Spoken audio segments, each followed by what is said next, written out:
Bueno, antes que nada es realmente un placer para la PAI tenerlos aquí esta tarde para tocar un tema que no solo es de actualidad, sino que realmente es muy importante para lo que se viene para el país.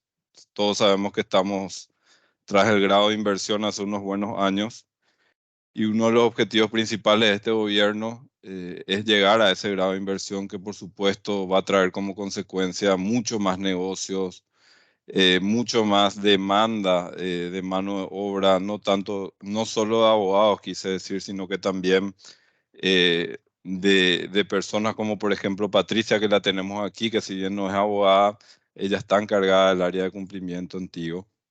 Así que bueno, espero que sea de provecho realmente y que podamos tener un momento en el cual participemos, hagamos preguntas y nos quitemos tal vez algunas dudas que podamos tener sobre el tema, ¿sí?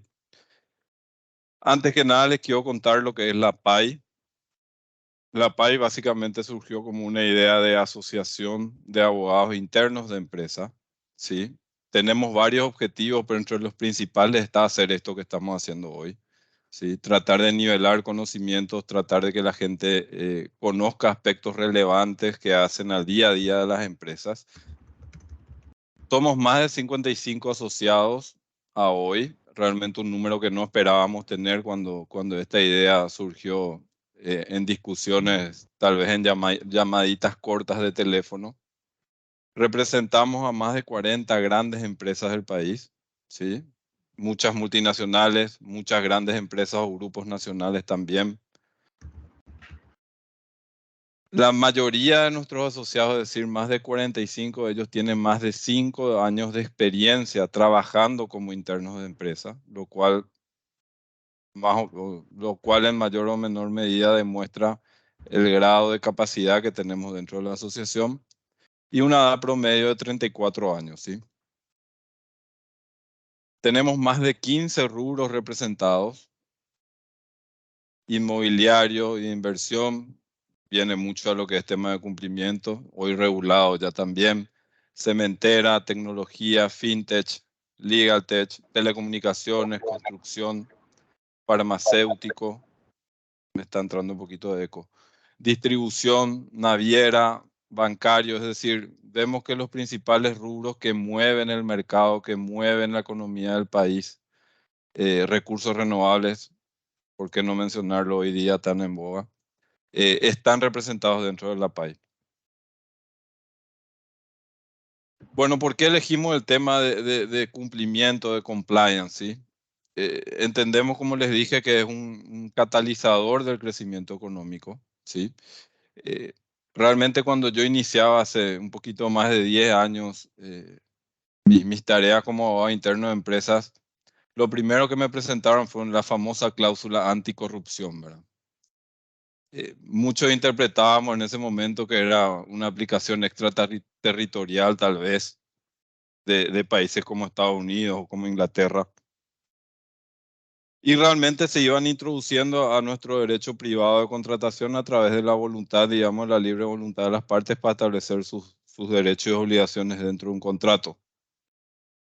Había situaciones o existían situaciones en las cuales eran resistidas esas cláusulas, por supuesto, incluso por colegas nuestros. Eh, pero digamos que la evolución y esta economía globalizada en la que vivimos nos fue trayendo esa regulación al ámbito local. Hoy día existe vasta regulación con respecto a anticorrupción, a delitos precedentes de lavado de dinero, obviamente liderado en gran medida por la CEPRELAT, impulsada por Gafi, que son esos famosos exámenes que tenemos que pasar cada 3 o 4 años. De eso les va a hablar muchísimo más, les van a hablar mucho más Victoria y Patricia más adelante.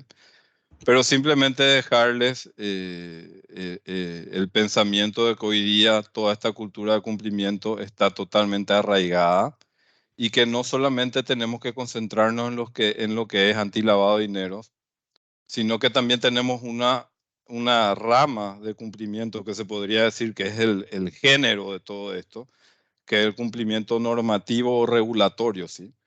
Que muchas veces en las empresas está embutido dentro de la figura del abogado corporativo o del gerente de legales o del director de legales. Y en muchas otras ocasiones existe una gerencia totalmente independiente que lleva lo que es el control regulatorio, ¿sí?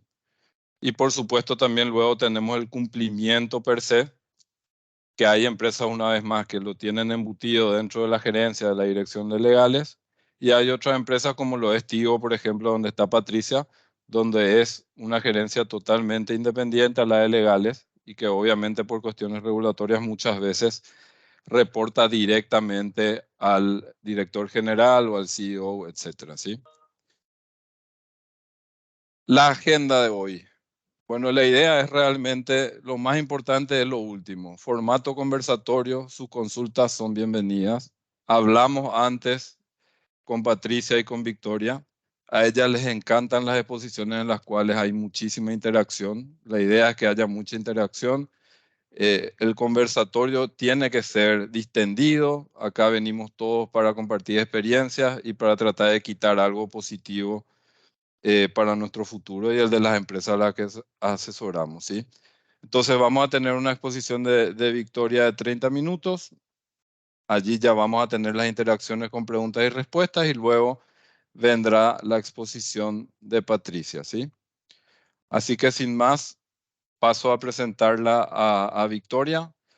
Victoria es abogada por la Universidad Católica, es especialista en contratos y ley de daños por la Universidad de Salamanca, España, en el 2010.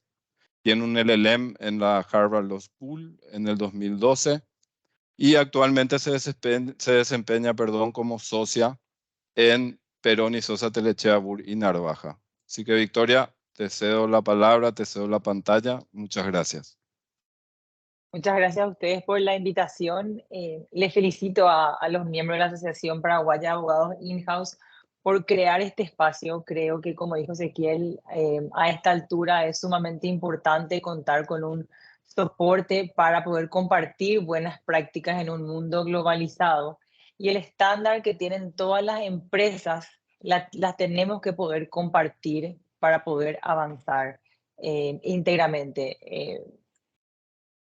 La idea de hoy es que ustedes puedan hacer sus consultas, puedan contar sus buenas prácticas, cosas que les funcionan y puedan compartir y hacer de este conversatorio en realidad un espacio didáctico y provechoso.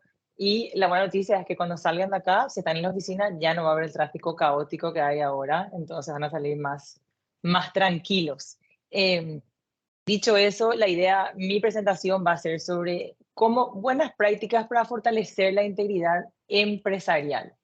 Como dijo ese, ya el tema de compliance, que si bien cumple es por definitiva el cumplimiento normativo, se ha enfocado en el último tiempo con una definición que tiene que ver con prevención de lavado de dinero y de anticorrupción, que están vinculadas, pero en realidad compliance afecta a toda la empresa y afectan a empresas pequeñas, medianas, grandes, multinacionales, sujetos obligados o no. Y el compliance y la integridad empresarial va mucho más allá de cumplir estrictamente con las leyes. Va con promocionar la transparencia y el respeto a través de todas las interacciones comerciales y personales que pudieran tener. Me gustaría hacer una breve introducción de cómo está Paraguay en materia de lavado de dinero y por qué nos estamos enfocando hace tanto tiempo y por qué parece que lo único que vemos en todos los medios de comunicación, en todos los diarios, en lo que escuchamos en la radio hace años, tiene que ver con esto. Y tiene que ver específicamente porque hay un interés global en erradicar el lavado de dinero, en poner más trabas para que esto no sea un paraíso fiscal. Y lastimosamente, Paraguay sigue estando con un color muy rojo granate de Transparencia Internacional, que es una organización internacional súper bien reconocida, y también por el ranking de Basilea, que es el ranking de todos los bancos en cuestiones de lavado de dinero. Entonces, ¿qué pasó? Tenemos este incentivo internacional de erradicar el lavado de dinero y tenemos a Paraguay en este grado tan rojo.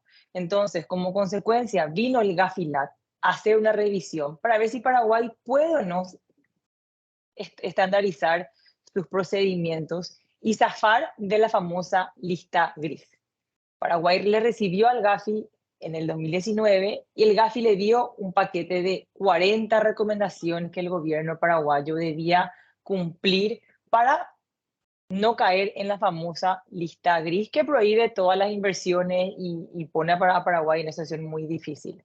El gobierno paraguayo en ese entonces hizo una intervención muy grande y tomó las 40 recomendaciones del Gafi con mucha seriedad. Y para diciembre del 2019 ya había sacado un paquete de 10 leyes de anticorrupción y prevención de lavado de dinero, entre las cuales las más notorias son la creación de soborno privado, la tipificación del soborno privado, que antes no teníamos, y Victoria, además sí, perdón, estás compartiendo la segunda pantalla. ay, Demos perdón, espera, solo para... entonces, ok, que voy a, así se me complicó. Ahí pueden ver entonces, o es más.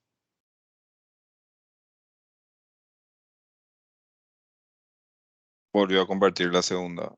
Lo que puedo hacer es dejar de compartir y sin compartir aún, poner en modo presentación.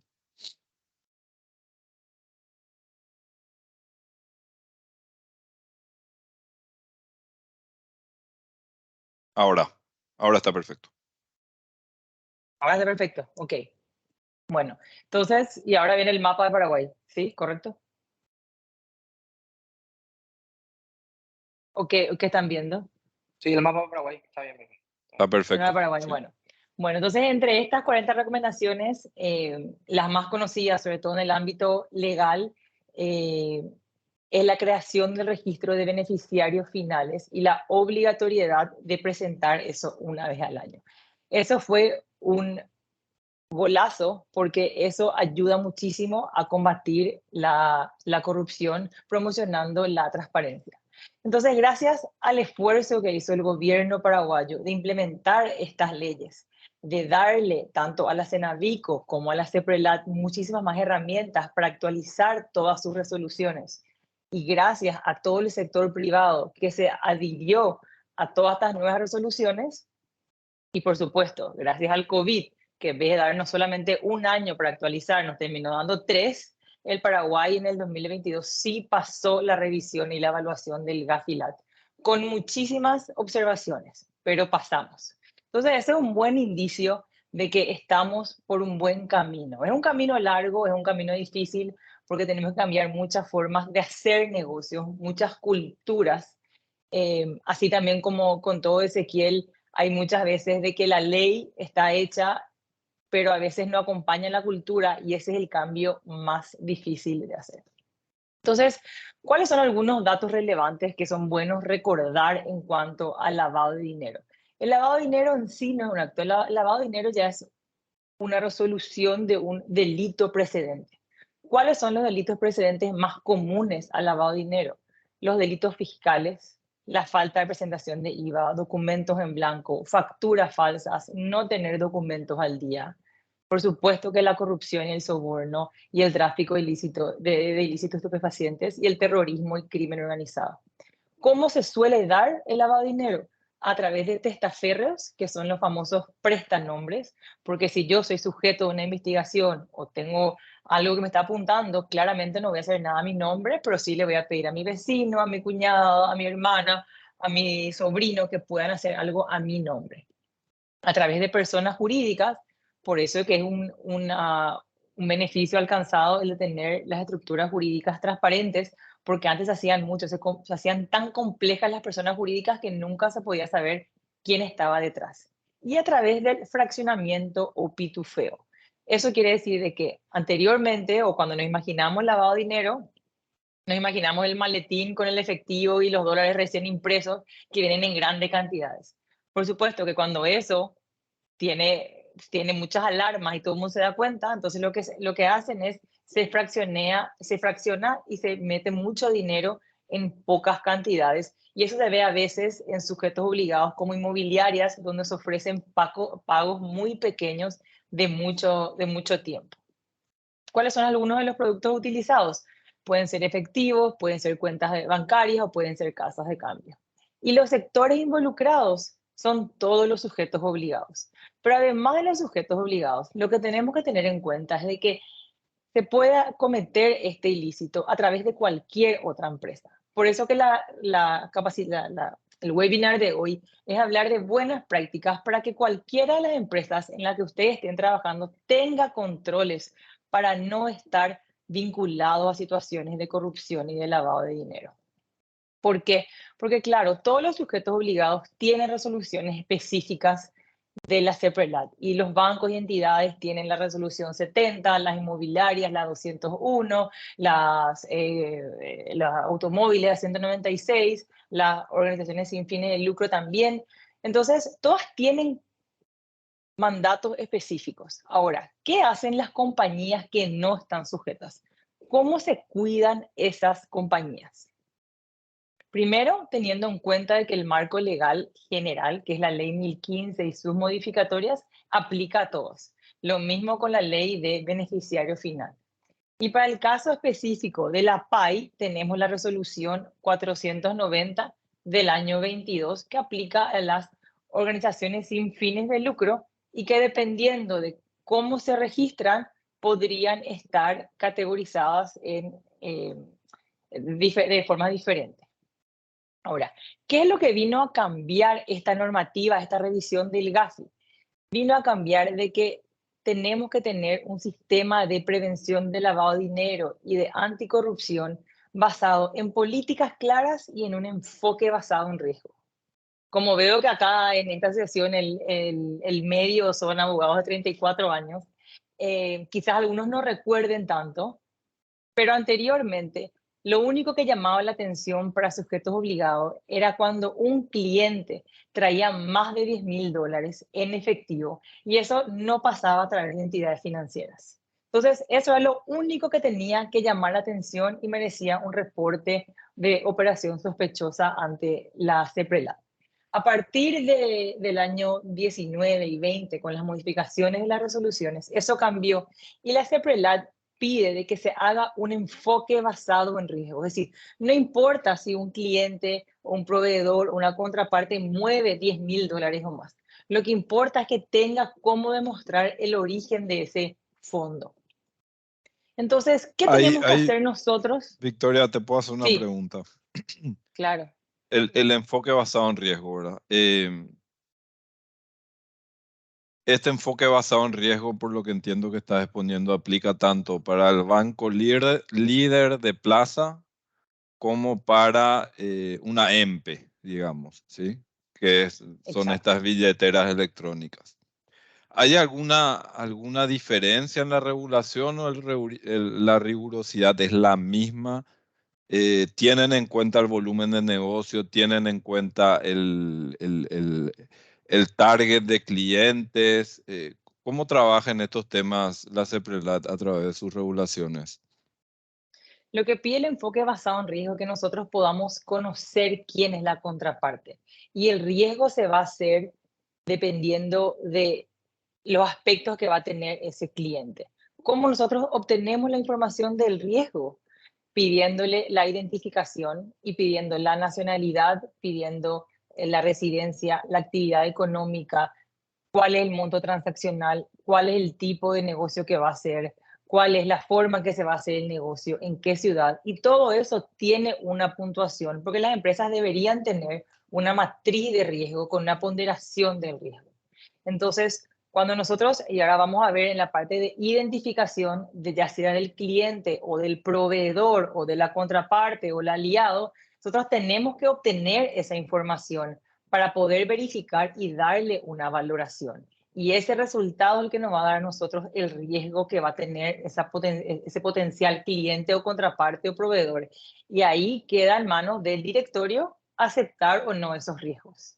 Es decir, todas estas resoluciones, todas las que salieron a partir del 2019, establece que las empresas sujetos obligados deben tener las políticas claras con procedimientos y tienen que establecer su enfoque basado en riesgo. Entonces, ¿cómo nosotros evitamos estas vulnerabilidades? Porque al fin Lo que nosotros queremos es que, o sea, lo que nosotros no queremos es que a nuestra empresa un grupo organizado o un cliente le use para hacer ilícitos. Y lo que tenemos que tener nosotros son nuestras barreras para, o nuestros coladores para que esos tanteos queden ahí. ¿Cómo se hace eso? Con políticas y procedimientos hechos a medida.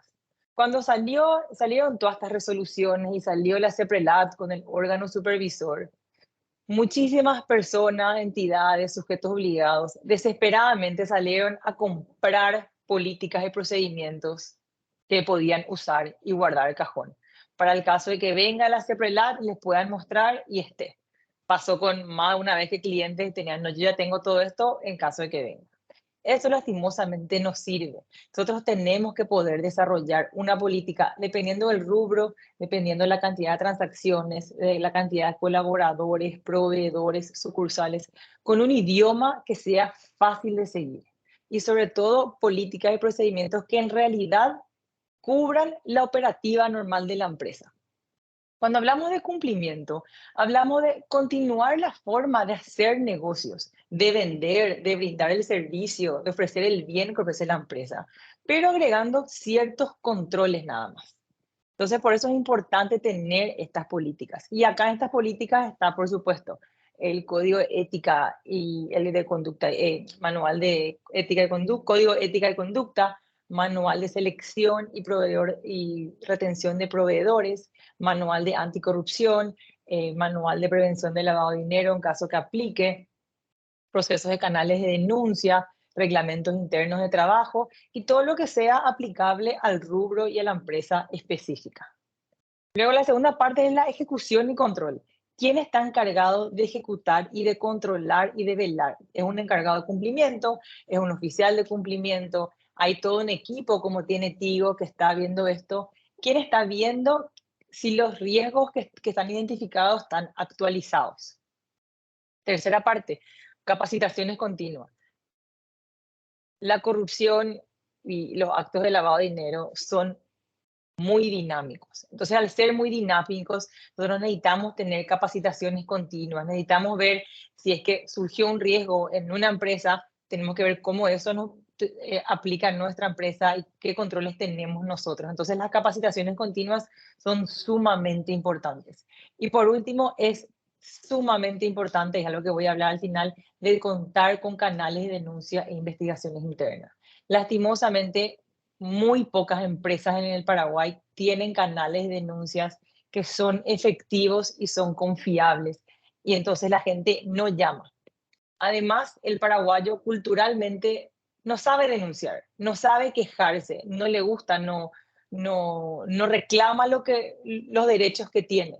Entonces, si otra vez le decimos, ustedes tienen una forma de denunciar cualquier maltrato, cualquier acoso, cualquier irregularidad que encuentren, pero no le damos las herramientas correctas, no lo van a hacer.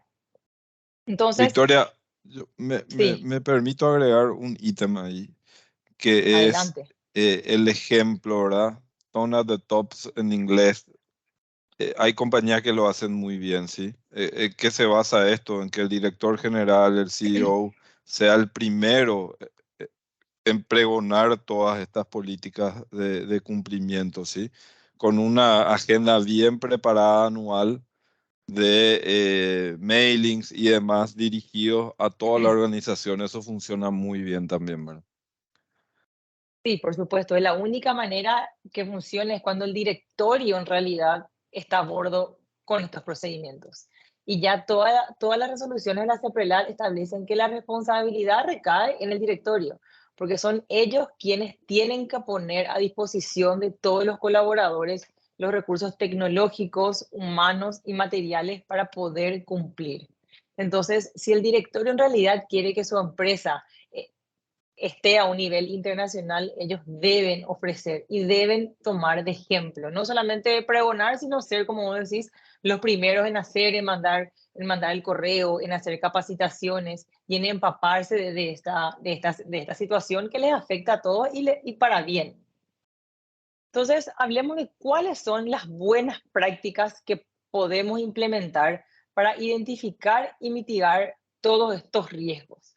Porque estos riesgos, además de poder traer problemas legales, el daño principal que puede traer es un daño reputacional a la empresa.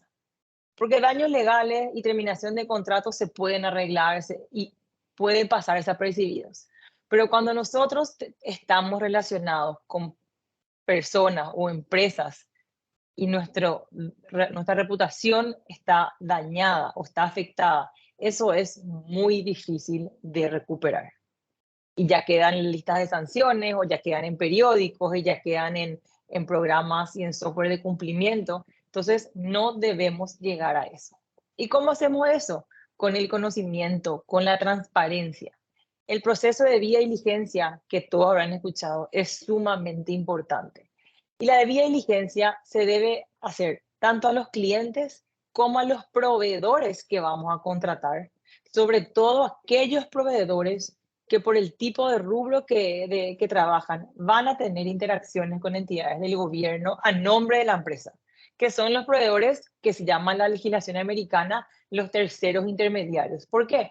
Porque cuando yo contrato a una agencia aduanera, lo que va a hacer esa agencia aduanera lo va a hacer a mi nombre. Entonces, si ellos cometen un acto irregular o dan un soborno, no lo van a hacer a nombre de Pepito Pérez, lo van a hacer a nombre de la compañía que está sacando el provecho de esta mercadería. Lo mismo con los abogados. Cuando van al Poder Judicial a ver un expediente y a pedir un favor indebido, no lo hacen a nombre del abogado, lo hacen a nombre de ese cliente y de ese expediente. Entonces tenemos que tener mucho cuidado en el conocimiento de estos clientes, proveedores, contrapartes y socios comerciales. En el caso de la PAI, también con los donantes, aportantes y benefactores, y también con los colaboradores de la empresa. Nosotros tenemos que brindarle capacitaciones a los colaboradores para que ellos sepan cuál es su responsabilidad en esta rueda de cumplimiento. Porque hay muchas veces que ellos reciben capacitaciones y creen que cumplimiento está tan lejos de lo que están haciendo ellos que no le prestan atención y no saben que en realidad su comportamiento tiene un efecto dominó que puede ser positivo o puede ser negativo. Si ellos dejan de pedir un documento de respaldo, a lo mejor nosotros no vamos a poder cumplir con la debida diligencia y no vamos a saber que esa persona tenía esta señal de alerta y vamos a contratar con un cliente y eso nos va a traer problemas. Entonces, es sumamente importante hacer la debida diligencia de los colaboradores y también ver, en algunos casos, su declaración jurada para ver si es que ellos no están con un crecimiento patrimonial importante durante la relación comercial que tengan con otros clientes. También tenemos que pedir la documentación de respaldo y capacitar a nuestra gente y al equipo de cumplimiento que pueda leer eso. Muchas veces pasa que las empresas piden todo el listado de documentos y cuando reciben hacen check, check, check, check, recibí. Pero nadie se pone a leer a ver si hay o no congruencia entre esos documentos. Otra buena práctica son las cláusulas estándares de anticorrupción y de prevención de lavado de dinero que tenemos que agregar a estos contratos. Un tema no menor que también mencionaste vos, Ezequiel, es la evaluación de cumplimiento normativo de la contraparte. Si nosotros vamos a hacer un joint venture, si vamos a trabajar, si vamos a fusionarnos, si vamos a ser contraparte o socios comerciales de una empresa, de una entidad, de una persona física, tenemos que estudiar cuál es el cumplimiento normativo de esa persona. Porque si esa persona no está en cumplimiento normativo, es una señal de alerta. Entonces, Victoria, en la tenemos una consulta ahí de Juan. Sí, Víctor, ahí, adelante, la verdad Juan. que me has consultado un poquito para ir conversando sobre la experiencia que vamos teniendo sobre esto. Un clásico acá son las cláusulas de anticorrupción, que por lo general ya están, o sea, ya están bien incluidas en los modelos de contratos con proveedores, pero nos falta el caso del proveedor o que de repente te dice, ¿será que te puedo firmar el código de ética después? ¿Será que podemos eh, flexibilizar esta cláusula de anticorrupción? Pues yo la verdad que no me comprometo por lo que hacen todos mis funcionarios, ¿verdad? Y es siempre un ida y vuelta con el push del comercial que te dicen, che, mira, yo la verdad quiero cerrar con este cliente o necesito cerrar con este proveedor. Y la verdad que juega muchísimo ese papel de concientizar internamente de que, no, mira, esto que yo estoy metiendo acá no es un relleno, la verdad es súper relevante para la organización. Y al final, si es que tenemos o un cliente o un proveedor que no está tan cómodo con esta cláusula, y mira, probablemente ese ya sea un indicador de que no queremos estar haciendo negocios con alguien así, ¿verdad? No sé si esta es Exacto. una experiencia particular en mi práctica o tal vez ya les fue pasando también a ustedes, ¿verdad? Es una experiencia muy común. Se asustan cuando llega a esa cláusula y enseguida vamos a ver todas estas cláusulas. Pero tenés razón, es un indicador, es decir, una cosa es que les asuste y les llame la atención porque nunca han tenido la posibilidad de lidiar con esta cláusula. Pero si nos sentamos y le explicamos a los dueños o a los accionistas de la otra empresa o a su asesor o al comercial la importancia que tiene para tu empresa firmar esa cláusula y la razón detrás de cada una de esas palabras, ellos deberían entender. Entonces, si ellos no quieren firmar o no pueden firmar, ya tienes que elevar al directorio de la empresa donde estás trabajando y decir, mira, pongo a consideración suya. Mi recomendación es que se tiene que firmar y si no quieren firmar, es una señal de alerta y no iniciamos relación comercial. Pero al final queda a criterio del directorio tener o no esa flexibilidad. Pero, como digo, mi recomendación es empujar y forzar a que esa cláusula esté. Y ahí, en el caso que no esté, dejar por escrito de que su recomendación fue meter esa cláusula. Penso. Victoria, yo quería aprovechar para Hola, preguntarte, Enzo. ¿cómo estás, Victoria? Yo quería aprovechar para preguntarte, ya que estamos en este proceso de identificación de riesgos, en el caso, por ejemplo, de querer cerrar una contratación con un posible cliente, un potencial cliente o un proveedor, que es una persona jurídica y que en su accionista hay otra persona jurídica y así van los beneficiarios finales, yo quería preguntarte hasta dónde va esa cuestión documental, ¿verdad? De los accionistas en caso de que sean personas jurídicas y así, todo este proceso documental hasta dónde va, cuál es el alcance. Y nosotros ahora enseguida en dos diapositivas más entramos en la parte de beneficiario final y voy a contestarte tu consulta. Pero justamente a eso, Enzo, es muy importante que nosotros podamos identificar tanto a los clientes como a los proveedores y a los socios con los que vamos a entrar a una relación jurídica.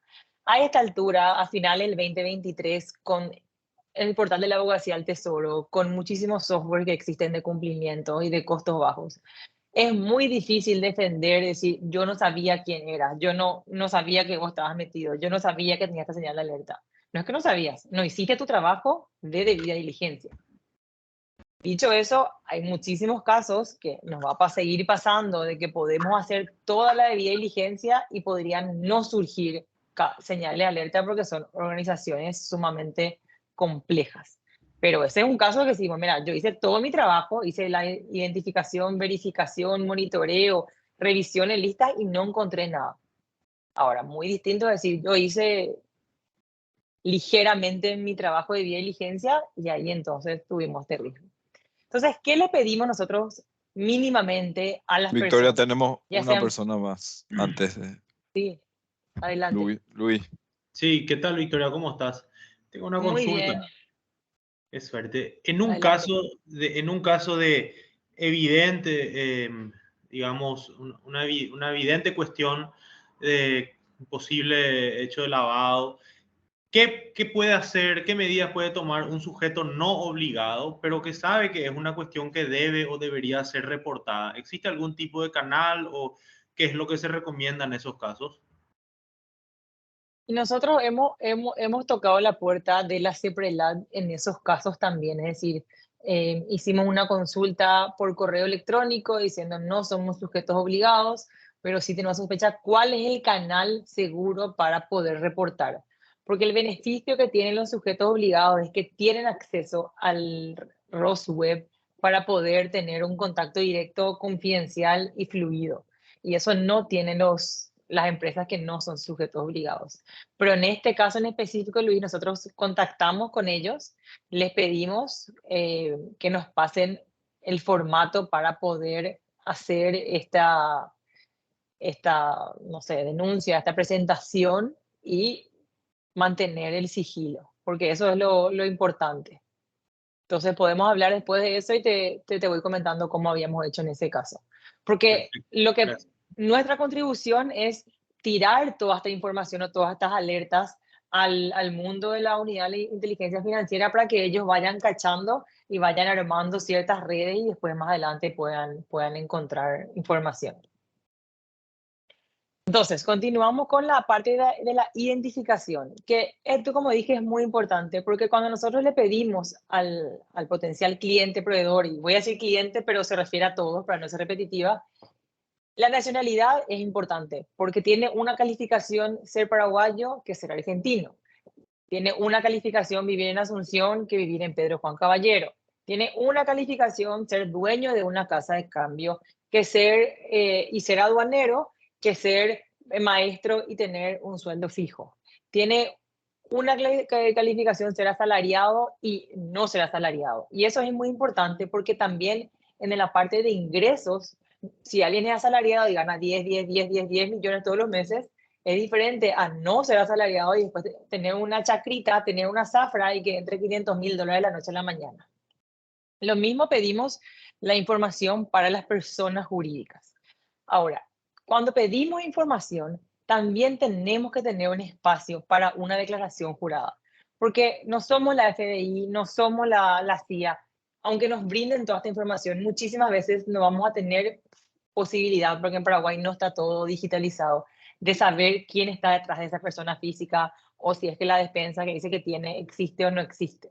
Entonces, tienen que hacer una declaración jurada donde ellos dicen que la información proveída es certera y que su origen de fondo son lícitos.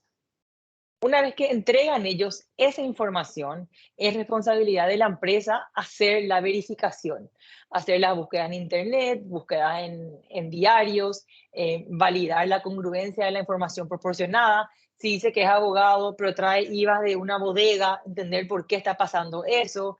Si trae una sociedad anónima con un capital social de 5 millones y mueve $500,000 al mes, también entender por qué.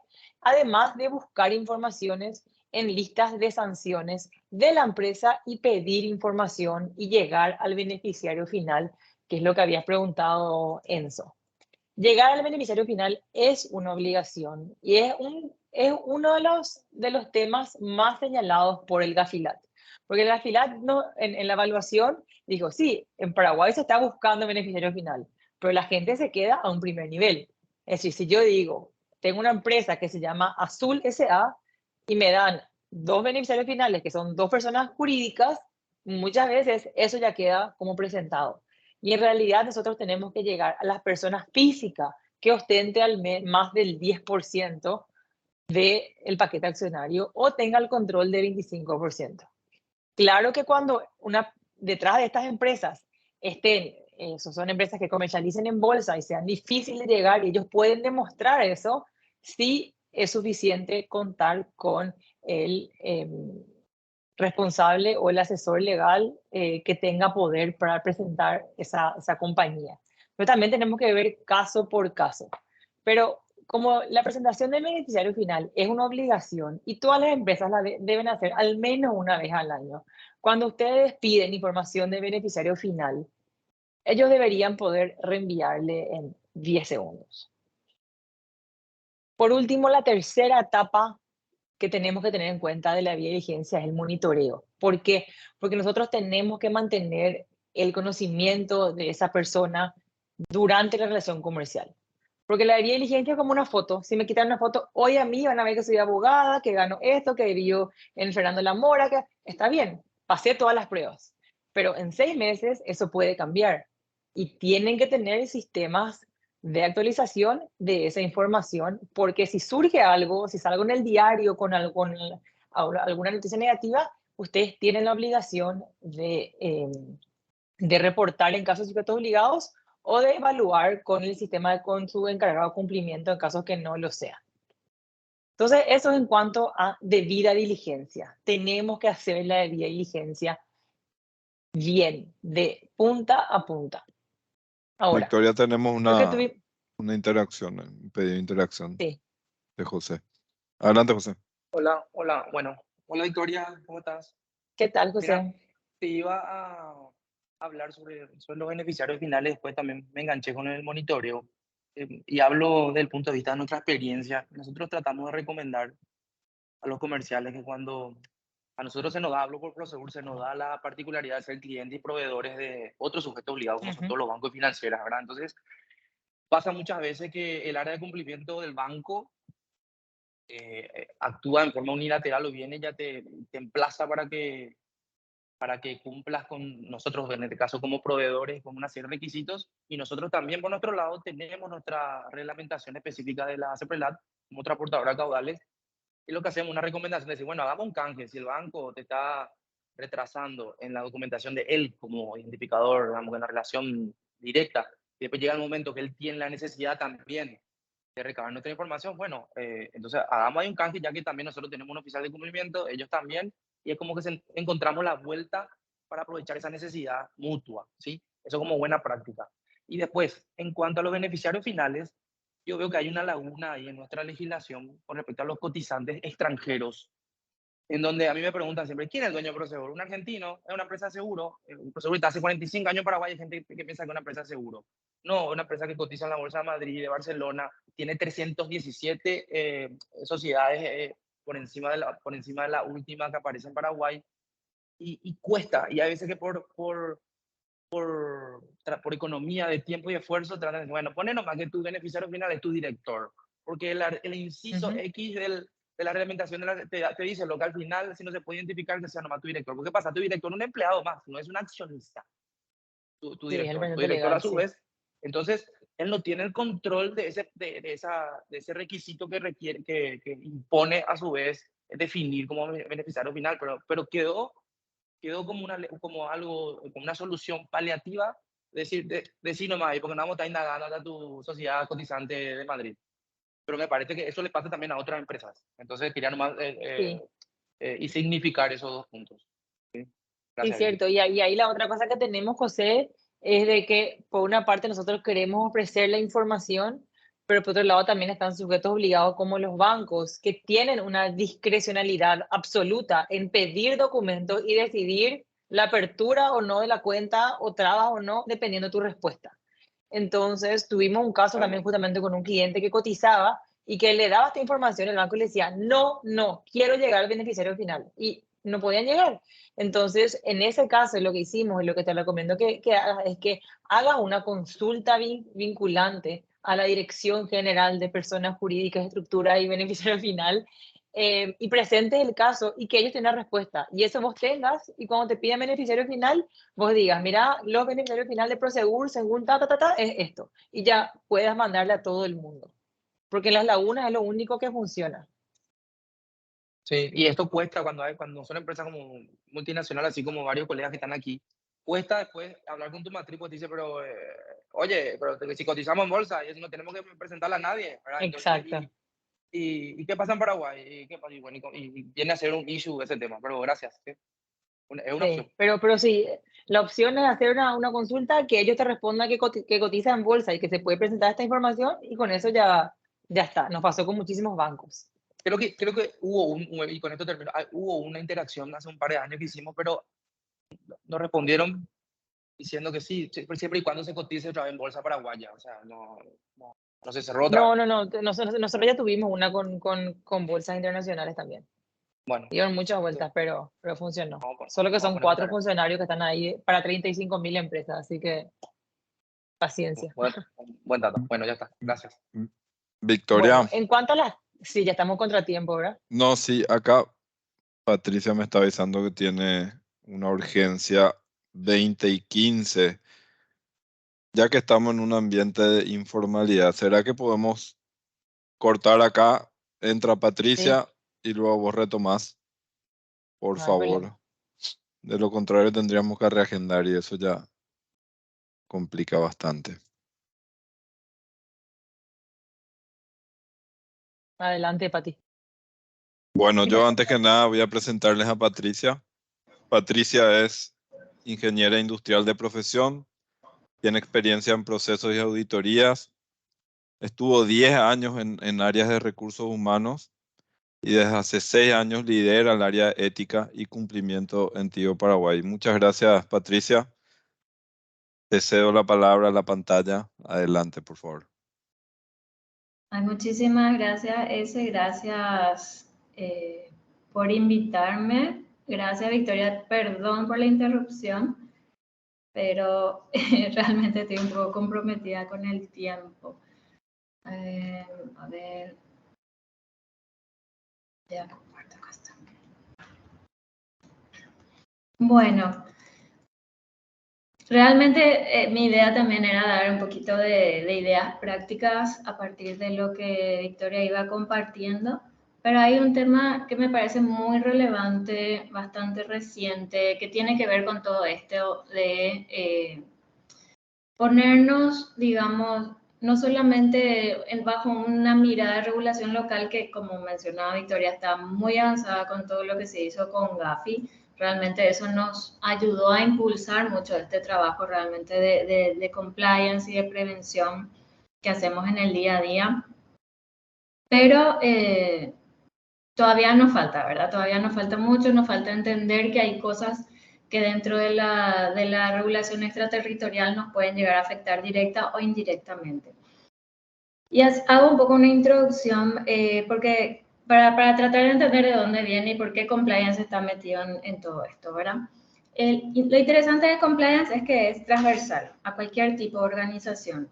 Estamos hablando acá de sujetos obligados, sujetos no obligados, pero el compliance aplica a todos porque realmente es la intención de ordenar y de regular nuestras prácticas para que podamos ser transparentes y por sobre todo, y el principal objetivo del compliance es luchar contra la corrupción. La matriz de riesgo de la organización, que también se hizo mucha énfasis en eso, es lo que va a definir quizás el color que puede tener el compliance, pero esas son, digamos, cuestiones que van a dar más un nivel de detalle operativo, digamos, pero en general es para poder ver dónde tenemos que ponerle el foco en la matriz de riesgo y cumplir con ciertos criterios. Acá en la pantalla estamos viendo los 8 elementos de 10 que hoy tienen las directrices federales de sentencia de los Estados Unidos para los delitos corporativos. Esto es un programa de compliance. Hay una larga historia que después podemos hablar en otra charla de por qué termina los Estados Unidos haciendo estas directrices. Es muy interesante y es un contexto que nos ayuda mucho y realmente a toda la regulación internacional a poder ordenar la casa.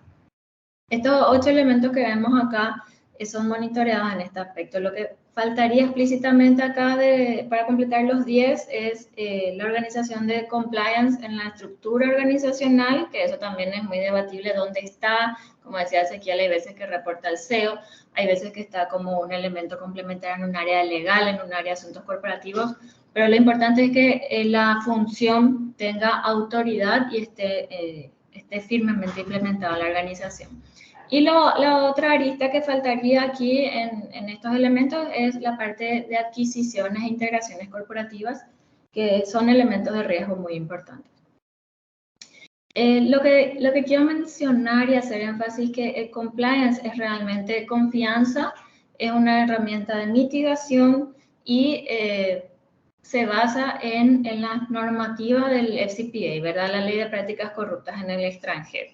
Y esa ley es la que nos va a dar pie a la conversación de hoy, que es la extraterritorial, digamos, que más nos podría afectar y que de hecho nos afectó en el tiempo reciente, este año. Y aquí voy a profundizar y voy a entrar directamente en OFAC. OFAC es la Oficina de Control de Activos Extranjeros. Es la encargada de administrar las sanciones económicas aplicadas contra naciones o grupos de individuos para violar leyes de ese gobierno, ¿sí? Si bien existía una oficina similar del Tesoro, OFAC en Estados Unidos está oficialmente con las funciones que tiene hoy día desde 1950, ahí dice 1789, pero bueno, tuvo varias transformaciones luego de que China se uniera en la guerra con Corea. Y el presidente Truman declaró una emergencia nacional y bloqueó todos los activos de los chinos, ¿sí? y norcoreanos en la jurisdicción americana. Y ahí empezaron a demostrar este poder, digamos, económico que realmente es el que nos afecta. Muchas veces, y se habló mucho y habrán escuchado mucho de qué es lo que los yanquis te pueden hacer penalmente. Quizás que penalmente nada, si no estás en su terreno, pero sí económicamente.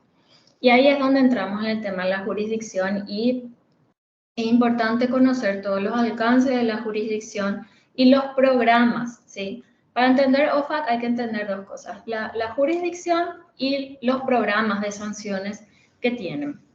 Entonces, acá hablamos de la moneda, del dólar, hablamos del territorio propiamente estadounidense, y se entiende también territorio estadounidense, todas las entidades nacionales, todas las entidades que tengan base en los Estados Unidos y los ciudadanos americanos, ¿sí?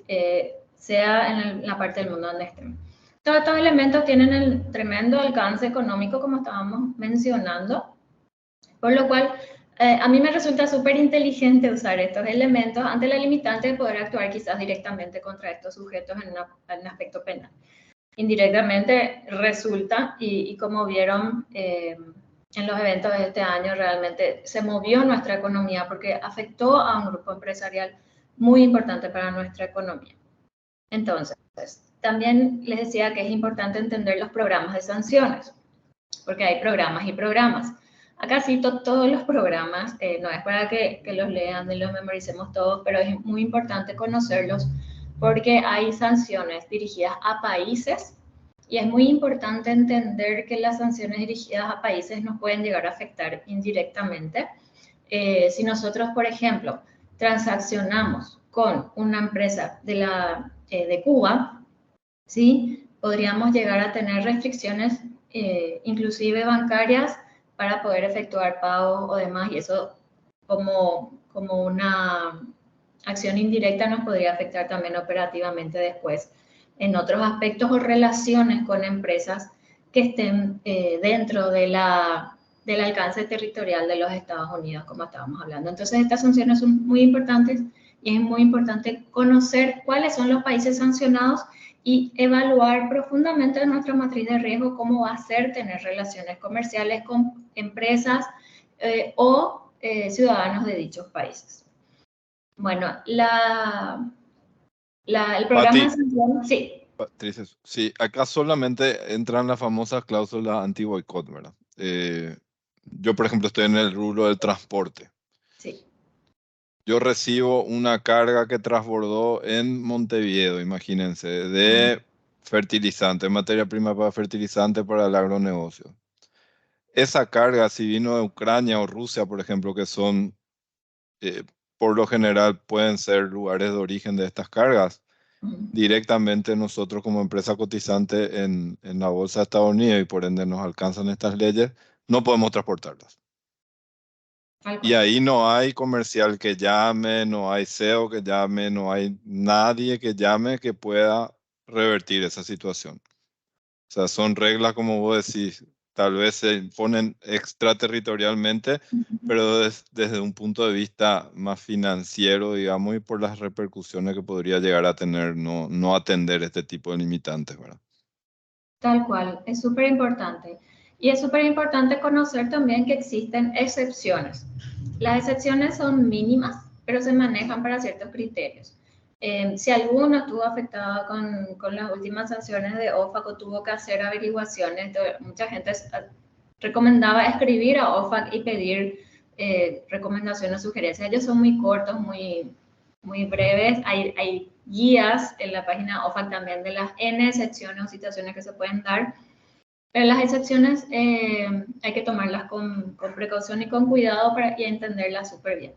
Por ejemplo, para la telefonía, las telecomunicaciones, específicamente la telefonía, no el internet, es un servicio de libre uso, y es casi un derecho humano, digamos, no lo catalogan así, pero es como que es algo que no se puede prohibir. Entonces, hay excepciones para las telecomunicaciones, solamente las de voz, si el internet no. Entonces, por ejemplo, tenemos roaming con algunos de estos países, pero tiene que estar bien especificado e inclusive documentado que es solamente por la vía de la excepción de este programa de sanciones, ¿sí? Bueno, la sanción que conocimos este año, digamos, el programa que afectó un poco a las sanciones que hubieron este año, que no fueron las primeras sanciones dadas a paraguayos, eso también quiero aclarar, hubieron previas, solo que el impacto económico fue diferente y eso es lo que más movió, digamos, a todas las empresas. Es la Global Magnitsky. Global Magnitsky es la que cubre hechos de corrupción y violación de derechos humanos y es lo que Estados Unidos designó en este caso. Bueno, y hablando sobre, avanzar un poquito, hablando sobre los tipos de sanciones, se pueden catalogar como SDS o non-SDS, Special Designated Nationals, ¿sí? Sería la traducción, disculpen, literal no tengo, pero los SDS son los que están bloqueados. Los SDS son los que tienen los activos bloqueados y las interacciones con miembros de la jurisdicción americana o integrantes de esta jurisdicción que estábamos hablando hace rato son las que están restringidas. Y mucho ojo, esas restricciones no son poca cosa. Muchas veces inclusive si uno llega a transaccionar dentro ya de un periodo de bloqueo, tenemos un SDN nombrado y uno llega a, siendo ciudadano americano, por ejemplo, comunicarse con esa persona o intentar tener negocios, acuerdos con esa persona, pueden multar al ciudadano americano por esto. Entonces, es muy importante manejar los plazos de las sanciones, si tienen periodos de excepción y todas las cuestiones que se tienen que manejar dentro de esos periodos de excepción. Y los non-SDS son sanciones que se pueden realizar cierto tipo de transacciones, o sea, se tienen que monitorear. Por ejemplo, la sanción con la milicia china es un non-SDN, es decir, se pueden mantener relaciones comerciales, pero hay cierto tipo de negocios que no se pueden hacer. Por ejemplo, hay elementos justamente de telecomunicaciones o ciertos tipos de bienes, eso está todo detallado en las sanciones. Entonces ahí es importante también conocer los alcances de los non-SDNs. ¿Cómo nos enteramos de todos ellos? Nos enteramos a través justamente de páginas como Dow Jones, es una herramienta donde vos puedes poner los nombres de las personas y buscar. De hecho, el verificar que una entidad o un cliente o un individuo figura en la lista OFAC está en la normativa de CEPRELA del BCP, inclusive en la regulación local.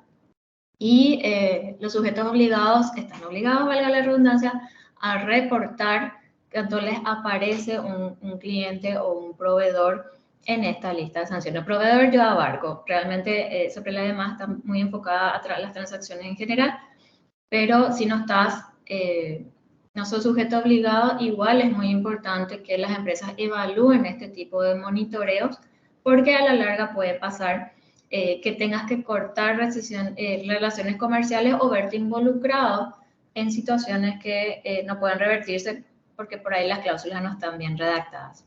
Perdón si me mezclo mucho, porque hay muchas cosas que quiero decir al respecto. Y quiero ir a lo práctico en esto, ¿verdad? ¿Qué pasa en Paraguay? ¿Sí? Si estás sancionado en OFAC, ¿qué pasa si yo recibo una sanción de OFAC? No una sanción de no puedo entrar a los Estados Unidos, una sanción de uno de los programas que estuvimos viendo anteriormente y me pone en la categoría SDN.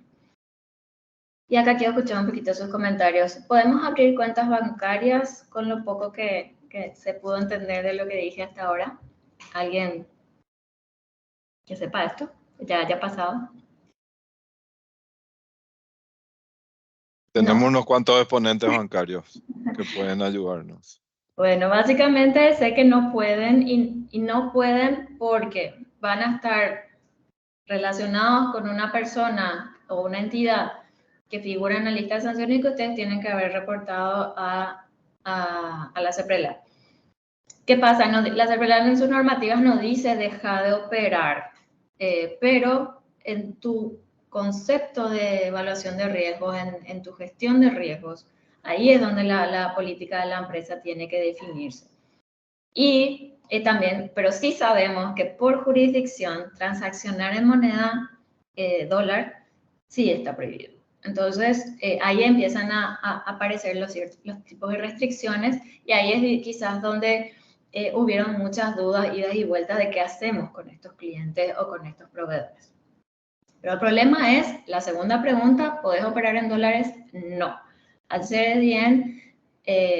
SDN no podés operar en dólares porque tus bienes tienen que ser retenidos. Eso es lo que dicta la sanción, que no podés operar, que tus bienes deben ser retenidos. Entonces, cualquier persona o entidad que realice una transacción en dólares con un sujeto sancionado tiene que retenerle sus fondos. ¿Podés hacer transferencias internacionales de dinero? La mayoría de las transferencias internacionales pasan por Nueva York y en dólares, y son en dólares. Entonces ahí de nuevo estamos con una restricción territorial por la moneda americana. ¿Podés importar o exportar? Caemos en lo mismo. Si lo haces en una moneda extranjera y si no pasa por ningún aspecto de la jurisdicción americana, podrías. Pero ahí es encontrar con quién hacer el negocio, porque la mayoría de las empresas importadoras y exportadoras tienen que tener también currículum limpios, verificaciones, le hacen verificaciones a sus propios clientes y no pueden contar con estos antecedentes para poder operar. ¿Puedes seguir operando en Paraguay? Sí, en Paraguay sí, en guaraníes, en alguna entidad que te reciba, que ese es el principal problema, que la mayoría de las entidades ya no pueden recibir por las políticas internas y por las restricciones extraterritoriales nuevamente. ¿Puedes salir del país? También puedes. A los Estados Unidos no te recomiendo que vayas, pero sí puedes salir del país. ¿Alguna pregunta acá en este aspecto? También, ¿cómo lo vivieron? ¿Cómo les afectó? Tengo otra laminita de preguntas al revés. Quizás puedo terminar y después hacemos como una charlita ahí. ¿Qué pasa si tu cliente o tu proveedor es el sancionado? Y esto es lo que quizás de repente le pasó a algunos de ustedes. ¿Podés cobrarle deudas? Sí, digamos, pero lo que vas a estar haciendo al cobrarle la deuda, a no ser que haya una documentación suficiente que respalde que ya fue un servicio ejecutado y que vos cortaste relaciones el día que se cortó el derecho del nombramiento de la sanción, vos tendrías que retener eso. Ni siquiera podés, digamos, hacer algo, pero te pueden llegar a investigar o a asociar al delito por el cual esta persona está dentro del programa de sanciones. O sea, podrías llegar a ser cómplice, pocas palabras. Entonces ahí tiene que estar extremadamente respaldado, apoyado por abogados, verificado, para poder hacer esos cobros. ¿Podés pagarle servicios? No, hay que retener. Hay que retener, especialmente si es en dólares. Hay que guardar los comprobantes de las deudas y retener ese dinero. Inclusive las sanciones a veces salen con las cuentas donde se tiene que depositar esos pagos. Si uno le debía plata o le tiene que ejecutar algún pago, tiene que enviar ese dinero a las cuentas de retención. ¿Puedes cancelar contratos? Es lo recomendable. Y ahí entran las cláusulas. Es importante que tengamos cláusulas que nos permitan salirnos de la relación contractual de forma rápida y entendible. Y ahí entran las cláusulas anticorrupción. Las cláusulas anticorrupción tienen que cubrir las normativas de sanciones, OFAC, que es un poco el brazo ejecutor más fuerte que hay. Ahí puedes meter también ONU, puedes meter cualquier tipo de alcance de la FCPA o la UKVA, pero lo importante es tener cláusulas. Yo creo que el mayor aprendizaje de todo lo que pasamos es poder tener esas cláusulas que nos permitan, en caso de no poder justificar que están exentos de la sanción, de poder hacer una terminación inmediata de contrato. Ahí tengo una pregunta, Patricia. Sí. En algún momento, estos órganos de control, hablando de la terminación, ¿verdad?, de la rescisión contractual, ¿pueden llegar a verificar si la terminación o la rescisión fue efectivamente disparada por una cláusula anticorrupción o tal vez también son válidas las cláusulas de rescisión por mutuo acuerdo que se insertan en los contratos, sin preaviso, sin daño, sin responsabilidad. Muchas veces en el mercado vamos a ver que va a costar insertar para muchas empresas estas regulaciones específicas. Entonces me pregunto yo, si definitivamente un proveedor mío en algún momento es designado, cae en OFAC, yo puedo tomar mano, echar mano de esa cláusula sin responsabilidad y terminar la relación y con eso me quedo tranquilo. Sí, sí te permite salirte inmediatamente. Lo que pasa es que la mayoría de las empresas pone unas cláusulas con un tiempo de preaviso y normalmente esos tiempos son los incumplibles. O sea, yo pongo una cláusula de terminación a 30, 60, 90 días y mi sanción es ejecutada de inmediato, como es aplicación inmediata, entonces no me sirve la cláusula. No me sirve. Lo positivo, digamos, del último evento que tuvimos fue que ahí había un tiempo razonable. Hubo un tiempo, creo que fue aproximadamente 3 meses, donde estas empresas pudieron hacer las modificaciones de accionistas correspondientes para poder seguir operando sin incumplir la sanción OFAC. Entonces, ahí pudimos continuar relaciones comerciales con varias de ellas. Entonces, lo importante es poder evaluar, ¿voy a poder salirme en el plazo que establece OFAC o no? Esa es la pregunta que hay que hacer. Ok. Juan tiene un pedido de interacción. Ahí nomás como comentario al margen, aparte de tener prevista la rescisión anticipada en caso de que la contraparte sea listada en cualquier lista de esta que haya mencionado, Pati, yo creo que es súper relevante también determinar que esa rescisión va a ser sin responsabilidad para la parte cumplidora. O sea, no solo buscamos salirnos rápido, sino salirnos sin responsabilidad. Así mismo. Yo siempre pregunto ahora a los abogados si las cláusulas son... Pues la idea no es no hacerse cargo de las obligaciones adquiridas, ¿verdad? O sea, cumplir con todas las obligaciones económicas adquiridas dentro de lo que te permita justamente la sanción, pero hacer entender, ¿verdad?, al cliente, al proveedor, de que existe este riesgo. Hablaban previamente, es difícil, muy difícil y hay clientes que te dicen, yo no voy a asumir esto, yo no soy, mira, y escuché discusiones, argumentos, yo no soy americano, yo no tengo nada que ver con los Estados Unidos, ¿qué es lo que les pasa a ustedes que nos ponen estos temas? Yo no soy ningún narco, yo no soy...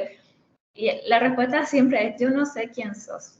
O sea, no importa quién sea, la cuestión es acá un tema de transparencia y que cualquiera puede estar, digamos, involucrado directa o indirectamente en alguna de estas cuestiones y es para cubrirnos todo, ¿verdad? Eso. Bueno, básicamente, ¿cómo podemos cubrirnos entonces? Y esto tiene que ver con la debida diligencia. Para esto nos sirve, por ejemplo, la debida diligencia. Nos sirve para respaldarnos. Entonces necesitamos documentación de respaldo, necesitamos saber los beneficiarios finales, como decía Victoria, conocer al menos los que tienen 10% o más. Las sanciones generalmente están, cuando van a individuos, apuntan a su participación en un 50% o más, no solamente en paquete accionario, sino en nivel de decisión, que eso solamente los yanquis pueden evaluar, realmente es muy complejo. En una charla me acuerdo al agregado económico de la Embajada de los Estados Unidos le preguntaban cómo se entiende el 50% y le dijo, vos pensás que es como el virus zombie, le dijo. Si te toca el zombie ya tenés el virus. O sea, el porcentaje ya es poco relevante. Entonces, se define como un estándar realmente 10% o más para tener a un nivel de riesgo y conocer al beneficiario final. Y buscar que nos acepten las condiciones. Estas cláusulas que hagan su debida diligencia, que respondan cuestionarios, porque los cuestionarios también te ayudan de alguna forma en un respaldo en mi mejor entendimiento, en mi mejor buena voluntad, esta persona declaró esto, y por eso estoy teniendo una relación comercial. Es como cuando en la visa para los Estados Unidos te preguntan, ¿pensás entrar con un arma de proliferación, de destrucción masiva al país? Y vos decís, en serio, no voy a responder que sí nunca, pero justamente en tu mejor buena voluntad pusiste que no, y si lo haces, estás preso. O sea, ese tipo de cosas. Entonces, buscar condiciones y evaluaciones claras y entendibles de nuestros proveedores y nuestros clientes. Y hablo de los dos lados porque la regulación hoy día está muy orientada a clientes. Las instituciones financieras que son las más reguladas y todos los sujetos obligados, se busca mucho conocer al cliente porque es el que técnicamente nos va a dar el dinero, pero nosotros también tenemos que saber a quién le estamos dando nuestro dinero.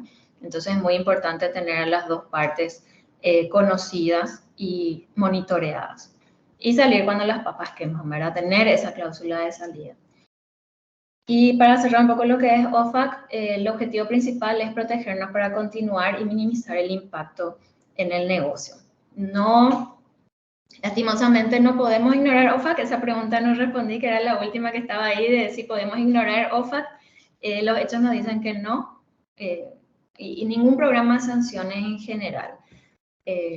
Es interesante conocer los antecedentes, los programas de sanciones y poder estar informados, porque tarde que temprano nos va a afectar, ya sea porque querramos hacer negocios con empresas del exterior, porque querramos exportar, porque querramos cotizar en bolsa. Y ahí una observación cuando estaban hablando de cotizar en bolsa, localmente todavía creo que hay más requerimientos que se pueden pedir a los cotizantes para poder saber más de su salud económica y de su, digamos, composición accionaria.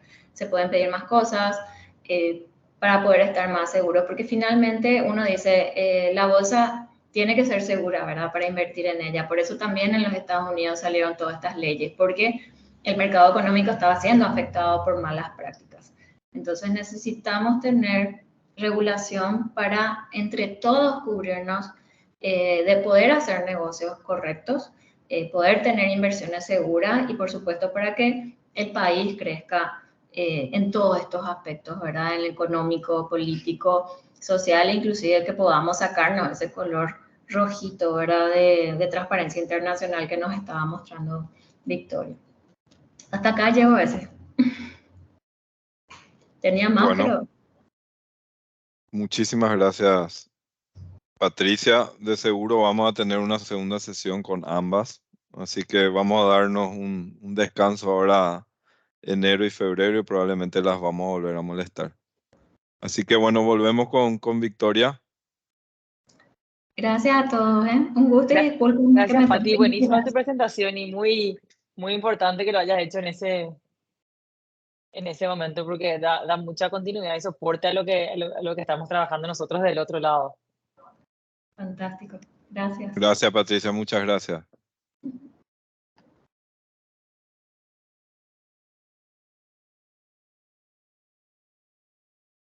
Bueno, ahora continuamos.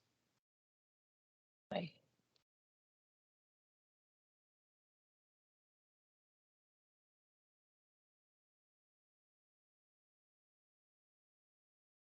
Está compartido, ¿no? Ahora no. Ahí. Ahí, perfecto. Bueno, entonces pues, estábamos hablando de las cláusulas y lo que dijo Patricia es sumamente importante. Salvo que uno estaba trabajando en una multinacional, uno no le daba la importancia a estas cláusulas, los contratos. Recién después de esta sanción que dio un golpe económico a fines de enero de este año, nos dimos cuenta de cómo esto nos puede afectar siendo no sujetos obligados y cómo es importante hacer la debida diligencia y saber quién está detrás. Entonces lo importante, como dijo Patti, es cómo salir de estos contratos. Entonces, ¿cuáles son las cláusulas que recomendamos insertar específicamente con proveedores, con socios comerciales y con contrapartes? La primera, que es la básica, que es la cláusula anticorrupción, que hay algunas que pueden tener 3 palabras y unas pueden tener 300 palabras, que establece de que está prohibido que ese proveedor o ese cliente cometa actos de corrupción o de lavado de dinero. Si es un proveedor tercero intermediario, como habíamos visto, también debe señalar que está prohibido que cometa actos de corrupción a nombre de la empresa que le contrató. y establece de que si ese proveedor o sus beneficiarios finales estén sancionados por listas de la OFAC, de las Naciones Unidas o de otras listas de sanciones, entonces se podría terminar de forma inmediata y sin responsabilidad del contrato. Entonces, esta cláusula anticorrupción es como una plastilina gigante que se puede moldear dependiendo de la relación y de repente del tipo de contrato y de riesgo que pudiera existir con ese proveedor y, por supuesto, del rubro en el que esté trabajando. Otra cláusula muy importante es la cláusula de cambio de control. ¿Por qué? Porque como hablamos, nosotros le hacemos la debida diligencia, que es la fotografía en el momento. Entonces, hoy yo cerré un contrato con tal empresa y yo hoy sé quiénes son los beneficiarios finales. Pero si esa empresa se vende, se fusiona, cambia de beneficiario final, yo necesito saber quiénes son, porque no es lo mismo que yo haya cerrado una negociación con A y B de accionistas que después entren J y P de accionistas. Porque a lo mejor yo no quiero tener un vínculo con ellos. A lo mejor ellos tienen señales de alerta que a mí no me gustan o que a mí me van a llamar la atención. O a lo mejor tienen sanciones en listas como la OFAC. Entonces, otra buena práctica es insertar la obligatoriedad de que si cambia de control esa empresa, que nos tienen que avisar a nosotros. Esta es una cláusula súper común en contratos de distribución, por ejemplo. Entonces, esa otra cosa. La otra que podemos ser específico también es pedirle, porque el cambio de control a veces es el cambio de control material. Entonces, la forma de verificar eso es pidiéndole que cuando ellos presenten su contrato, su certificado de cumplimiento de constancia del beneficiario final, nos manden una copia a nosotros. Entonces, nosotros podemos verificar. Otra cosa a tener en cuenta son que tenemos que tener mucho cuidado con los contratos que son de renovación automática. Es una buena práctica que los contratos no duren más de 3 años, salvo que haya una razón muy importante por hacerla, para que cada 3 años, cuando se haga la renovación, o 2 años, según el estándar de la empresa, se puedan revisar y actualizar los datos de esa empresa y puedan volver a certificar ellos todas estas cláusulas de cumplimiento. La prohibición de subcontratación también es algo sumamente importante. Y esto va a lo que habían preguntado hace un rato, de qué pasa si yo puedo garantizar lo que yo hago, pero no lo que hacen otras personas. Entonces, las empresas tienen que tener o cláusulas de que se prohíbe subcontratar, o una cláusula que diga, mira, en caso que tengas que subcontratar porque el volumen del trabajo que te estoy dando o del servicio es muy grande, me tenés que pasar a mí quiénes van a ser los subcontratistas y también ellos tienen que firmar un contrato. Porque lo que se busca con estas cláusulas es la transparencia, brindar información. Estas cláusulas, como digo, aplica a pequeñas, medianas y grandes empresas y al final todos terminamos sorprendidos con las vinculaciones directas e indirectas de estas sanciones del OFAC. Entonces es muy importante cumplir con estos estándares de contrato y que son de buena práctica. ¿Alguna consulta sobre los...? Una cláusula que apareció también este año es la específica sobre sanciones, que viene a ser un derivado de la de anticorrupción, ¿verdad? Pero es más específica en el sentido de designación en OFAC automáticamente causar de rescisión sin causa, sin responsabilidad. Esa también es una que apareció ahora. Y estas cláusulas en realidad podrían ser cláusulas modelos, pero se pueden desencadenar en otras pequeñas cláusulas, porque claro, una cosa es estar designado por la OFAC, pero eso es una designación sumamente importante. ¿Qué pasa si yo estoy trabajando con una empresa y el director está vinculado a ultranza? No está imputado, pero todavía no hay una sentencia. ¿Qué hago en ese caso? ¿Puedo yo terminar el contrato si no está? Entonces, tenemos que encontrar las palabras para decir de que nosotros valoramos la integridad del beneficiario final de la empresa y que tenemos el derecho de terminar en caso de que haya alguna acusación. Es decir, tenemos que buscar, porque no siempre es blanco y negro esta situación de terminación. Y si vamos a las cláusulas específicas de anticorrupción, si es que es una empresa que comercializa en bolsa en Estados Unidos o es una subsidiaria, además tienen que tener las cláusulas de auditoría, por ejemplo, Sí. que dice que si yo me someto a trabajar con esta multinacional, ellos pueden auditarme en cualquier momento. Y entro con manos arriba y la negativa de que auditen mis libros es una sanción, una terminación del contrato. También se pide de que las cuentas y las facturas sean específicas a nombre de la entidad o de la persona con que se contrató. Si hay un contrato con A, el pago se va a realizar a A. No puede hacerse el pago a B y transferencia a C porque C le va a terminar de pagar. Porque eso es sí una señal de alerta y un riesgo que va a pasar. Y eso muchas veces pasa porque la gente de administración quiere hacer el pago, no tiene la información, llama, le dice, pagamos nomás mi cuenta personal, después yo le transfiero a la empresa y tal. Entonces, eso también tenemos que tener en cuenta. Sí. Esmilce, Ahí. un pedido ahí de... Hola Emi. Victoria, ¿cómo estás? ¿Cómo estás? Ahí quería, bien. Ahí quería justamente complementar. Estas cláusulas, si bien son herramientas para poder ejecutarlas o respaldarnos en estas cláusulas, tenemos que hacer un trabajo previo. Porque muchas veces lo que pasa es que las áreas de negocio tienen algún tipo de sospecha y con ansiedad ya quieren cancelar. Entonces, lo ideal es trabajar en conjunto con el oficial de cumplimiento, hacer las averiguaciones correspondientes, tener el respaldo y luego también realizar la cancelación del contrato. ¿Por qué? Porque en la ansiedad uno cancela y no realiza las averiguaciones necesarias y luego en una revisión, más todavía si sos una entidad supervisada, te van a cuestionar el motivo de la cancelación y posiblemente esa empresa realmente tuvo una situación que está en investigación y vos no tenés elementos para decir que justamente vos ya evaluaste, tuviste una operación inusual y luego catalogaste sospechosa, por eso tomaste la decisión. Eso es importante también porque es un respaldo que tiene la empresa. Justamente y que tiene coherencia con las ejecuciones que se van realizando posteriormente. Porque bien podemos tener estas cláusulas, cancelarlo de manera inmediata, pero no se hace una gestión interna de verificación y respaldo sobre esa debida diligencia y buena práctica que la empresa pudo haber realizado, ¿verdad? Claro, y además, Emilce, ahí tenés el riesgo de que te demanden a vos por una terminación de contrato. Entonces, hay veces que, por eso que las sospechas o lo que salen en los diarios, que son señales de alerta, a veces no son suficientes como para terminar estos contratos.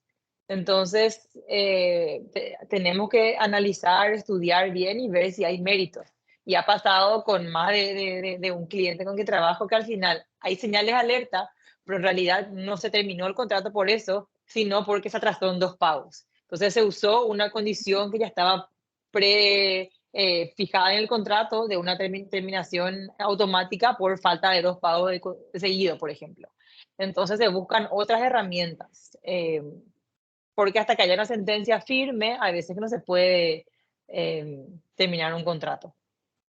Así mismo, y creo que va de la mano también con el monitoreo, porque el monitoreo de estos proveedores o de cualquier cliente también te da los elementos necesarios para poder saber cómo va evolucionando ese comportamiento en el transcurso de la relación comercial.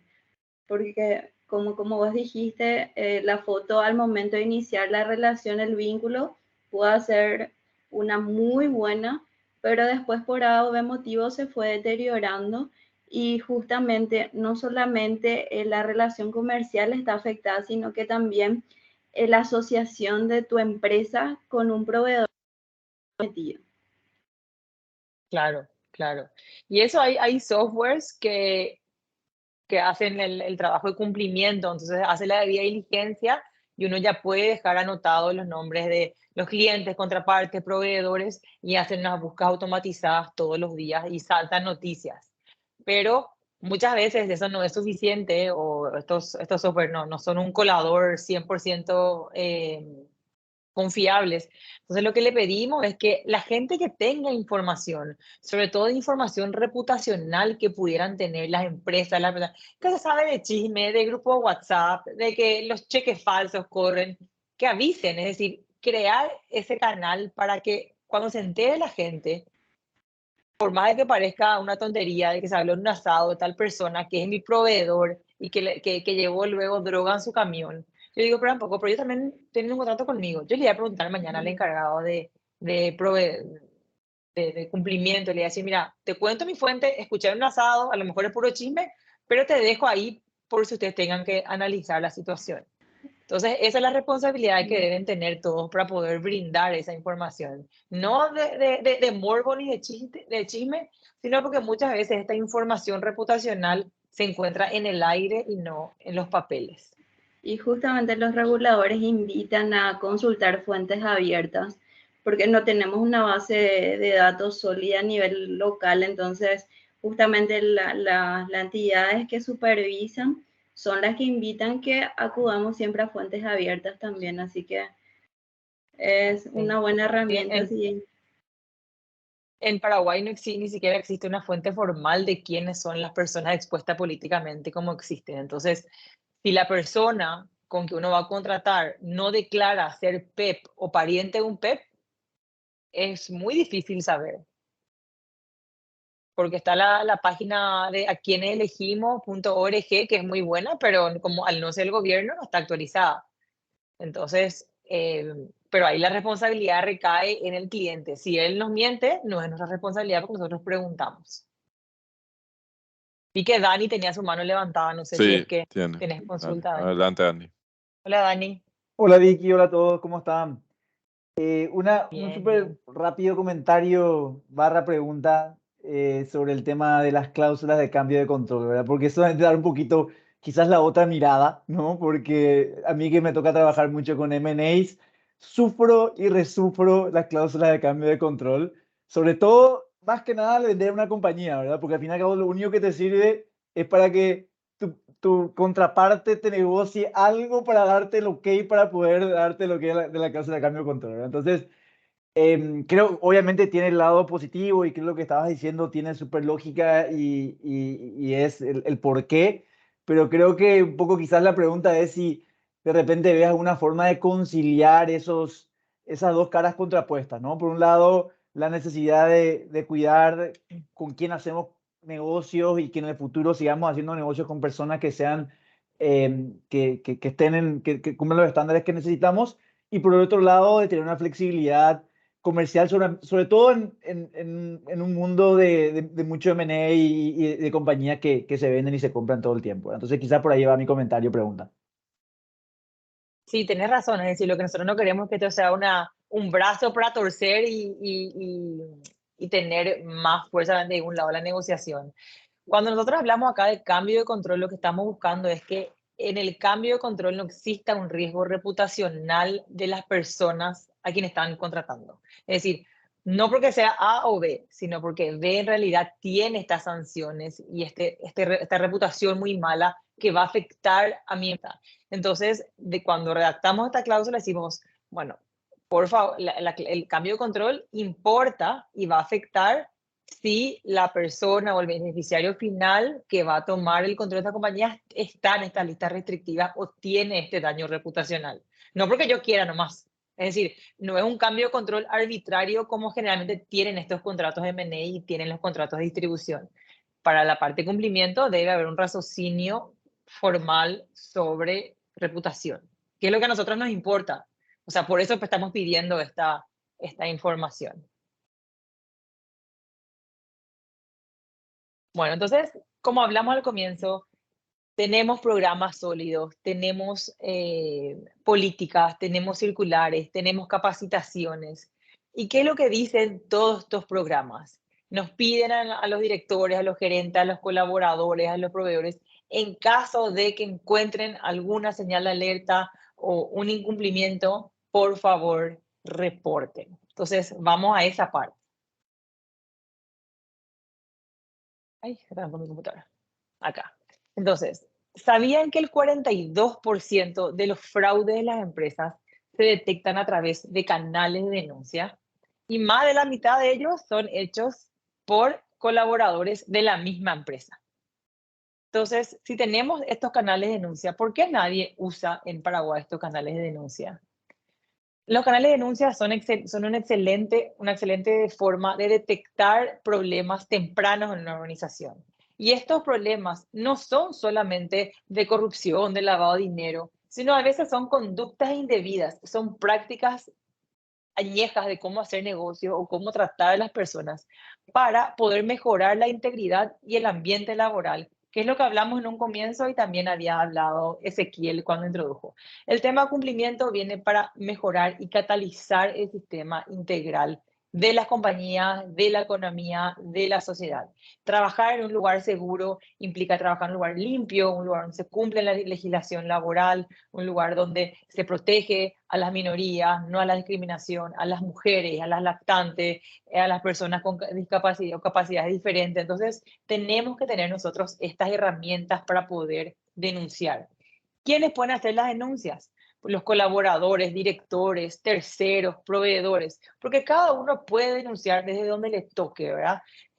La importancia es que nosotros podamos tener dentro de una empresa un protocolo para el canal de denuncia y las investigaciones internas, para que todas sean tomadas con seguridad y objetiva y sean tomadas de buena fe y con confidencialidad. ¿Qué tiene que tener este canal de denuncia? Que sea fácil de usar.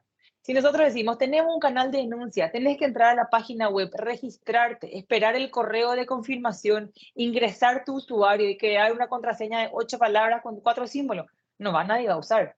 Es decir, si yo no puedo denunciar con un mensaje de WhatsApp, con una llamada o con un correo, no voy a hacer.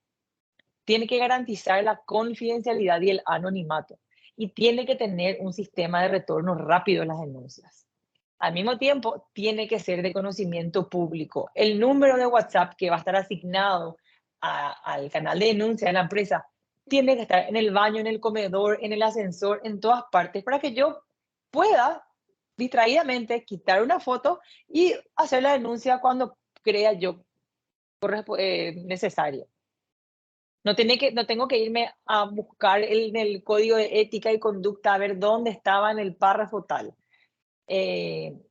Las personas que van a recibir, nosotros estamos trabajando con una empresa que provee este servicio, que es un call center, y capacitamos a los receptores y administradores de las denuncias.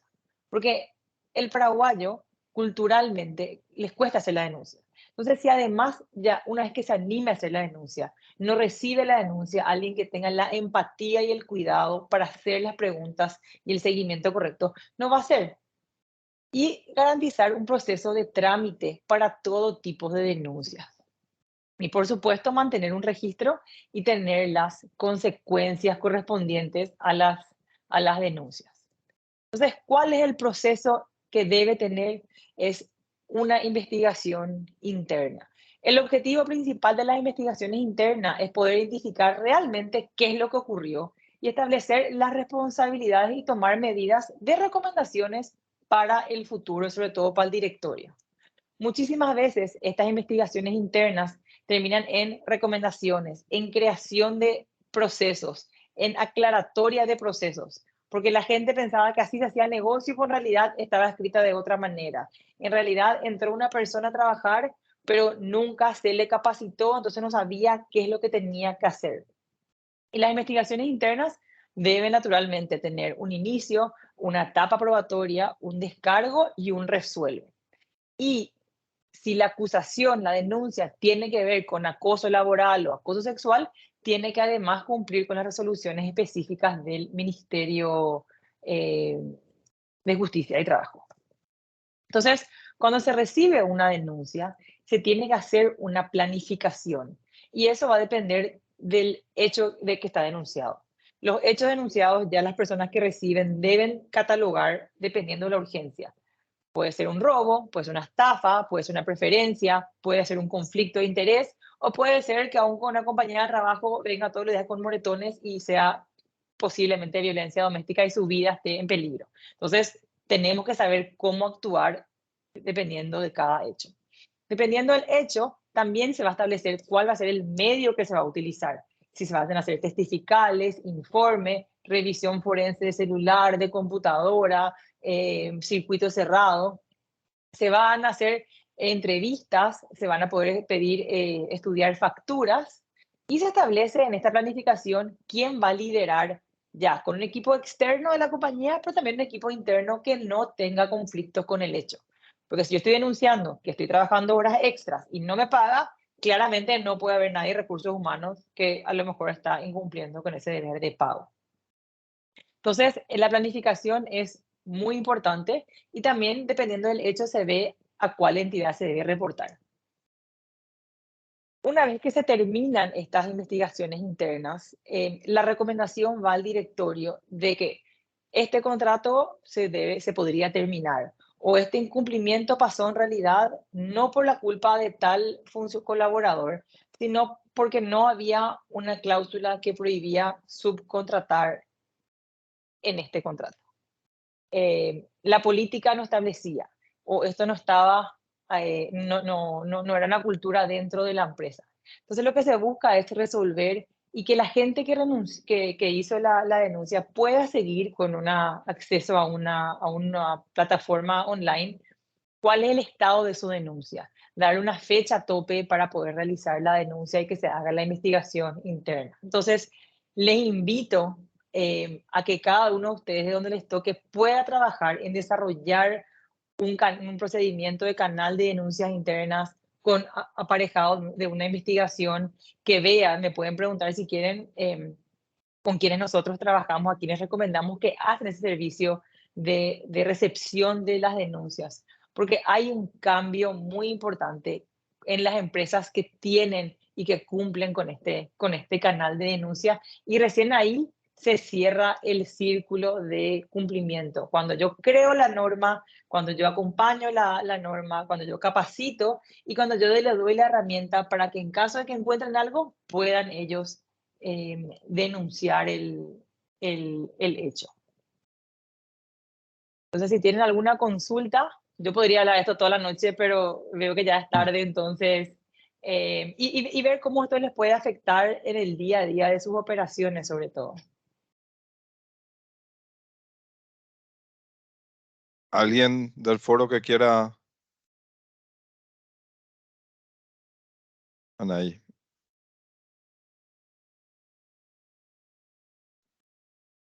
¿Qué tal? ¿Cómo están? No, no es una pregunta, simplemente un comentario, resaltar lo que nos enseñaba Victoria, que sí es algo que sabemos que en Paraguay nos cuesta mucho denunciar, y me tocó ver casos en los que, a ver, el canal de denuncias no cumplía con las características que nos explicaba Victoria, ¿verdad?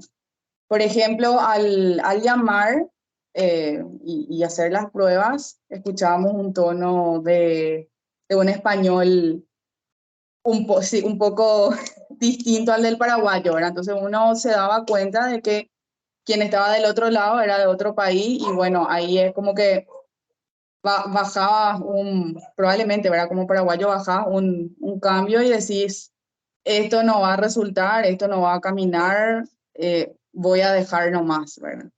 Entonces sí, creo que hay que hacer énfasis también en las características de nuestros canales y reforzar eso, ¿verdad? Que sea accesible y que parezca, o sea, que nos sintamos cómodos al llamar, y que estemos familiarizados con el tono de voz, con el idioma del que está del otro lado, ¿verdad? Nada más eso.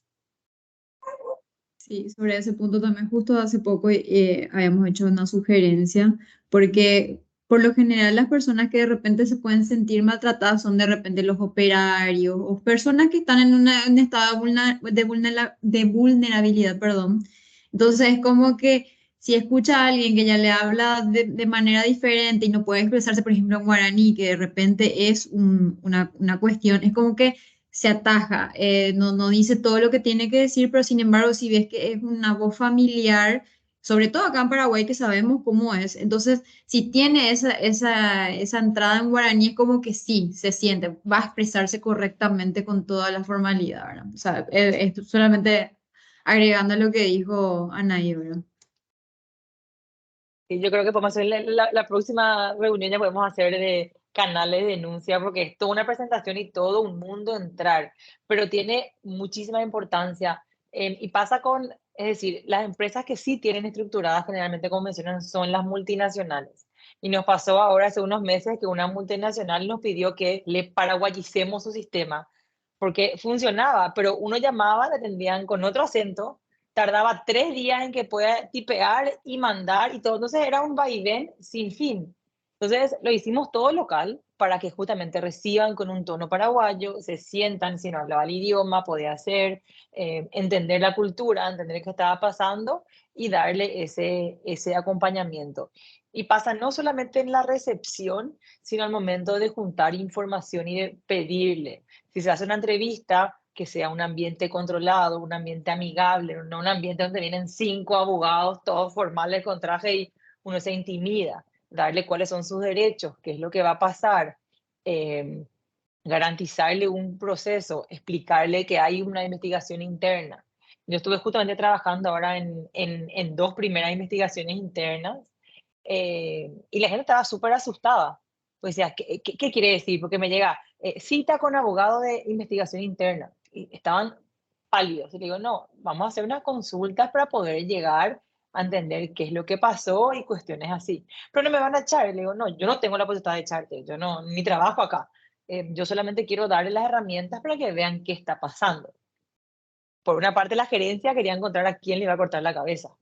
Entonces, y al final las resoluciones de ambas fueron, mira, los procedimientos no son claros, no es la responsabilidad de esta persona ni de la otra, entonces esto es lo que pasa.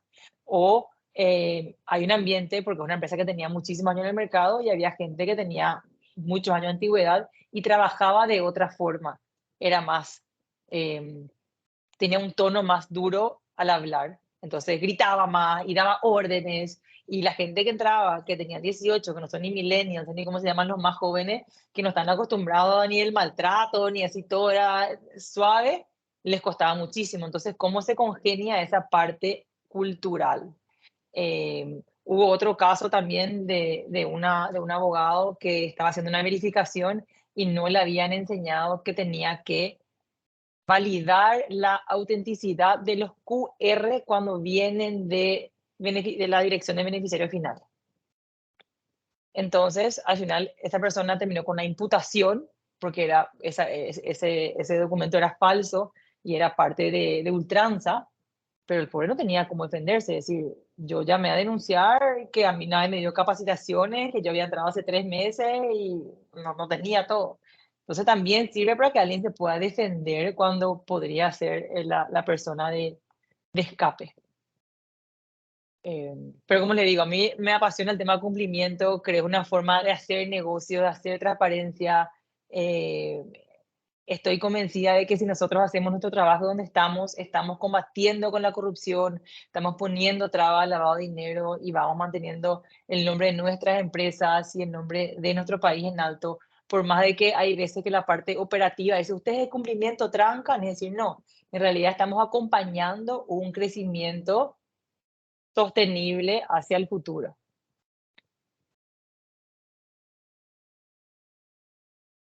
Bueno, Victoria, mira, realmente en nombre de todos los que estamos aquí, todos los de la PAI y los invitados especiales que hemos tenido hoy, te queremos agradecer mucho por el tiempo. Como le dije a Patricia, de seguro vamos a hacer una segunda sesión. Este tema da para hablar y mucho. Realmente, como abogados internos, vemos un poco todo el progreso que está teniendo el mercado. Todos queremos llegar a ese grado de inversión y parte fundamental de esto es una cultura de cumplimiento. Yo siempre digo que trabajar para empresas en las que te dicen está prohibido pagar sobornos en un país como el Paraguay y teniendo la profesión que tenemos es una bendición del cielo. Así que eso hay que multiplicar. A nuestros hijos hay que criarles con esa cultura y de seguro esto va a multiplicarse y multiplicarse y vamos a llegar a los lugares donde pretendemos llegar, ¿verdad? Así que, sin más, muchísimas gracias, nos extendimos. El invite estaba hasta las 9, o sea que estaba calculado que podíamos Está extendernos. bien. Así que muchas gracias, espero que pasen una linda fiesta, aunque estamos todavía unos buenos días, pero ya llega la fiesta, llega el fin de año. Que pasen muy bien realmente y que empecemos el 2024 con todo y con una cultura de cumplimiento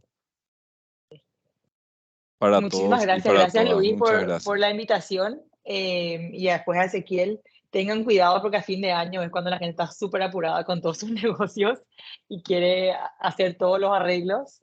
Les invito a que puedan crear entre ustedes un foro de consultas sin nombre para poder tener y hacer quizás la próxima vez estas interacciones, pero con casos prácticos, para decir qué me pasa en un contrato que terminé y que no quiero terminar y que me fui a la sede con lo que sea. Entonces, para poder seguir contribuyendo con la PAI. Bueno, muchísimas gracias. Buenas noches. Hasta luego. Gracias. Chao. Gracias, Chao, chao. Nos Victoria. seguimos viendo. Muchísimas gracias. Chao. Buenas noches. Muchas gracias, hasta luego, que estén bien. Buenas noches a todos. Chao, chao.